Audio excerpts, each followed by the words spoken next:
बालीगुम गांव के जंगल में विनय सिंह का शव मिला। विनय सिंह करनी सेना के राष्ट्रीय उपाध्यक्ष और झारखंड के प्रदेश अध्यक्ष थे। उनके माथे पर गोली का निशान था और उनके हाथ में एक पिस्टल भी थी।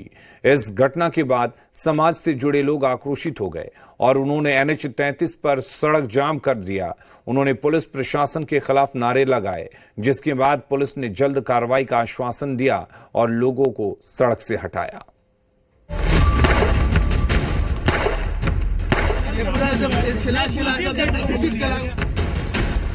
करनी सेना के नेता की मर्डर, हत्या के बाद इलाके में सनसनी। कौन मिटाना चाहता है वजूद? करनी सेना का दुश्मन कौन?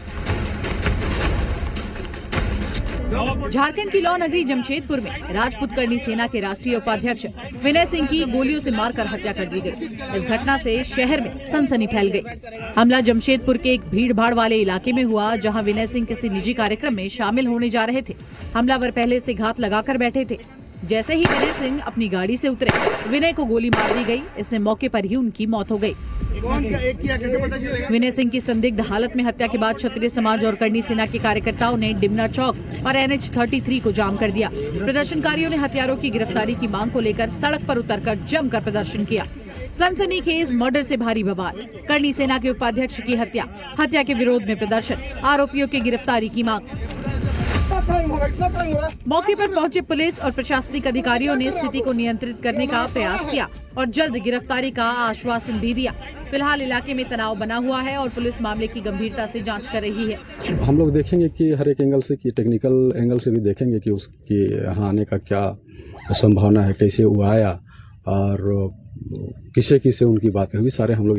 परिवार के लोग क्या बता रहे हैं? परिवार के लोग अभी कुछ बता नहीं पा रहे हैं और जैसे हम लोग इन्वेस्टिगेशन में आगे बढ़ेंगे सारा खुलासा क्लियर होगा। पुलिस ने बताया कि करनी सेना के प्रदेश अध्यक्ष विनय सिंह का शव बालीगुमा में नेशनल हाईवे से लगभग 250 मीटर की दूरी पर एक खेत के पास मिला।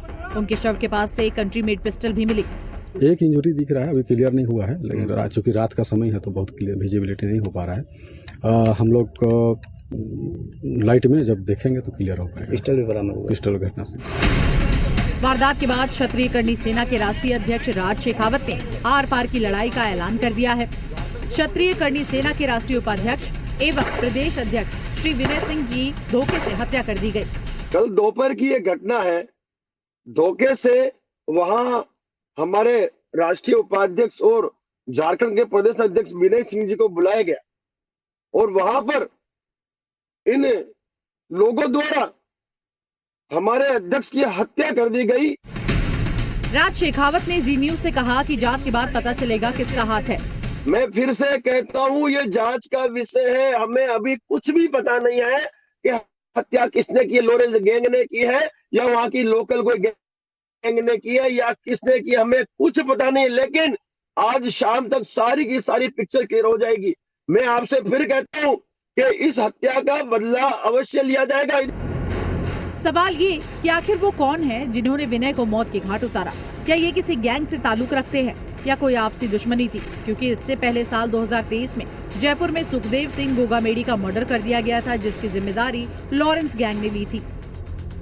पुलिस जल्द से जल्द अपराधियों की गिरफ्तारी का दावा कर रही है, मगर देखना यह है कि पुलिस इस हत्या के अपराधियों को कब तक गिरफ्तार कर पाती है। लेकिन सवाल ये है कि कौन करनी सेना का दुश्मन है जो बार बार उनको अपना निशाना बना रहा है। ब्यूरो रिपोर्ट, जी मीडिया। विनय सिंह की डेड बॉडी मिलने के 18 घंटे से ज्यादा का वक्त बीत चुका है, लेकिन अब तक पुलिस को कोई सुराग नहीं मिला। वहीं परिवार सदमे में है। करनी सेना के अध्यक्ष विनय सिंह की जमशेदपुर में गोली मारकर हत्या कर दी गई है। उसके बाद हम उनके आवास पर मौजूद हैं। तमाम समाज के जो लोग हैं वो इसी आवास में है। सीधे तौर पर जो परिवार को एक तरीके से शोक लगा है, उसके बाद सभी लोग यहाँ पर सांत्वना देने के लिए पहुँचे हुए हैं और अब तक गिरफ्तारी अपराधियों की नहीं हो पाई है। पूरा परिवार जो है वो गमगीन माहौल में है।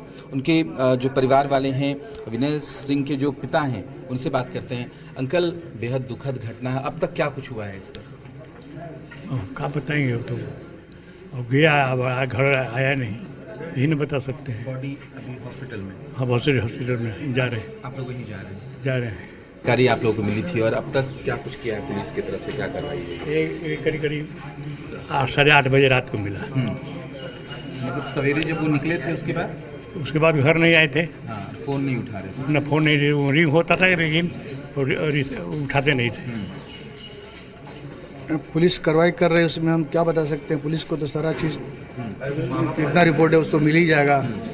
जो मोबाइल का जो आजकल का जो ट्रेंड है, किस जगह कौन किससे क्या बात किया, साधारण से हम लोग मांग करते हैं कि उचित कार्रवाई हो, जो इसमें इन्वॉल्व हो उसके ऊपर कार्रवाई किया जाए, जांच करके कार्रवाई किया जाए। हमको जो देखने से लग रहा है कि जमशेदपुर शहर में किसी विशेष वर्ग को माने टारगेट किया जा रहा है लगातार, और प्रशासन इसमें जो है माने जो उनके तरफ से कार्रवाई होनी चाहिए वो नहीं कर रहे हैं। इसका कोई मास्टरमाइंड है जो छुप के काम कर रहा है, और जब तक वो पकड़ में नहीं आएगा मानगो को ऐसे ही मर्डर खंड बनाया जाएगा। कुल बोलने की स्थिति में परिवार वाले नहीं हैं।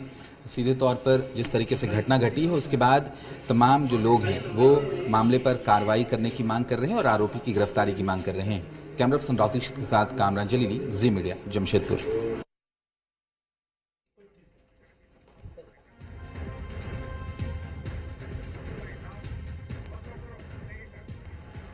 और रुक करते हैं इस वक्त एक बड़ी खबर की। धनबाद से बड़ी खबर है, जहां जिले के झड़िया थाना क्षेत्र के दुर्गा स्थान मोहल्ले में जीजा साले के बीच जमकर मारपीट और पत्थरबाजी की घटना हुई। मारपीट के दौरान साले देव प्रकाश यादव ने अपने जीजा राजीव की पीठ में चाकू घोंप दिया। वहीं हमले में देव प्रकाश की बहन भी घायल हो गई। घायल जीजा को अस्पताल में भर्ती करवाया गया। जानकारी के मुताबिक राजीव कुमार दास ने देव प्रकाश की बहन से प्रेम विवाह किया था, जिसके बाद राजीव का साले से विवाद चल रहा था। स्थानीय लोगों के मुताबिक दोनों परिवारों के बीच कई दिनों से विवाद चल रहा था, जिसके बाद आज ये घटना सामने आई है।